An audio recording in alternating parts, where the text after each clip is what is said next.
As a game master for games like Call of Cthulhu and Pathfinder, nothing really gets my goat like crushing your party's will to live and watching on their faces as their shriveled hopes dry into a tiny heap from which you can harvest their feeble dreams. Or maybe I'm just a little bit fucked up.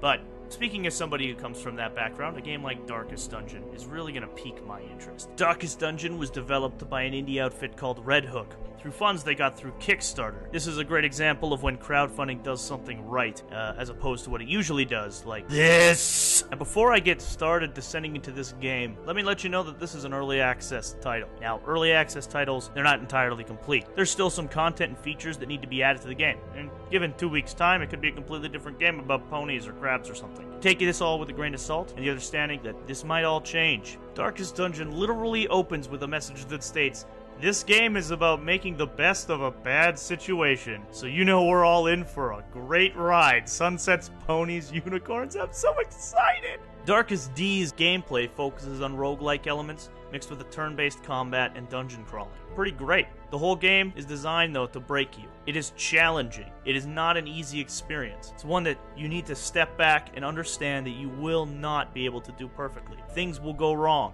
People will die. Characters will turn on you, and unexpected events will happen left, right, and center. So let's dive right in to the Darkest Dungeon.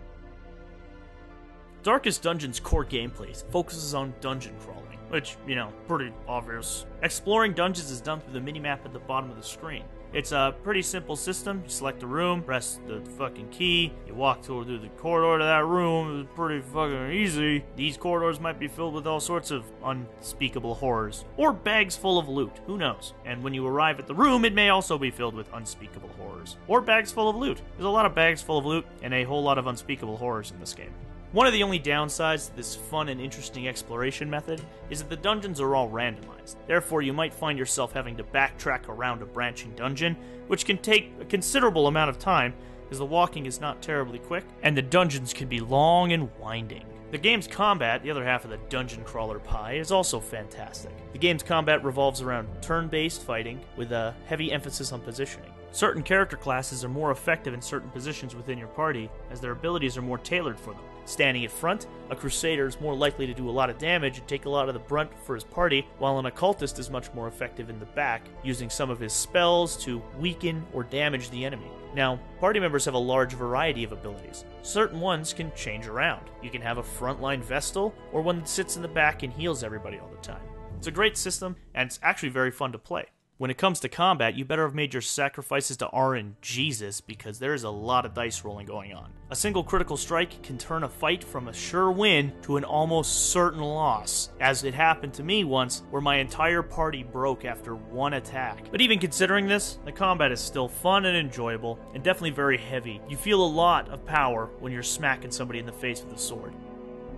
After a hard day's work of beating the shit out of eldritch horrors, your party's probably going to want to head back to town, and this serves as a fantastic hub for your adventures. Town is completely upgradable using relics you find throughout the dungeons, and these upgrades unlock new and interesting things. Your parties can invest the gold they find in new weapons and armor, or new skills, or, like me, invest it in a lot of alcohol to wash away the horrifying memories of eldritch horrors tearing apart their friends. The town is nice and atmospheric, and it kind of gives you a goal to strive for as you want to upgrade those buildings to make your heroes more powerful. The nice thing about the heroes as well is there is an almost infinite stream of them that you can recruit from the wagon for free. You don't actually have to pay for them, which is good because you'll be losing a lot of them. Heroes tend to be very expendable in this game, so having a constant source of new blood to throw into the meat grinder is definitely a good thing. Now the meat and potatoes is out of the way, though, let's get to the most devilishly interesting part of the game. Yes, I've had to put on my Dungeon Master voice. That's how fantastic this dark and devilish system is.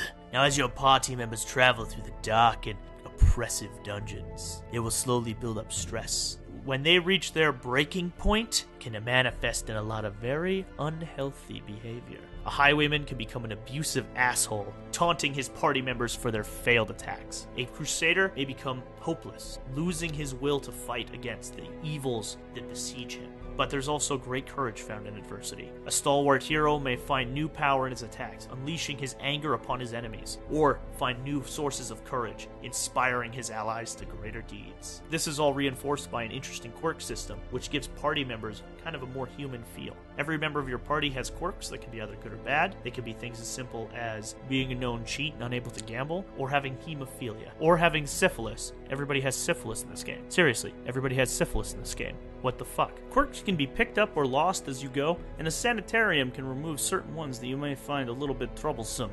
These two systems mesh together to form a sort of dynamic storytelling. These characters become a little bit more real to you, because they change and grow as you play. The stories you're telling are not about the dungeons that you're descending into, or the weird lore that the game presents to you. They're more so about these characters, and their development, and their eventual fates within the Darkest Dungeon, as they plumb for riches and treasures beyond their imagining. In the end, Darkest Dungeon's interesting exploration aspects and razor-sharp combat pale in comparison to this dynamic storytelling, and that's what really draws me to the game. The hopeless story of these heroes, their descent into the darkness, and the ones who may never return from it. For the dungeon is dark and full of horrors, and there is still a long way to go.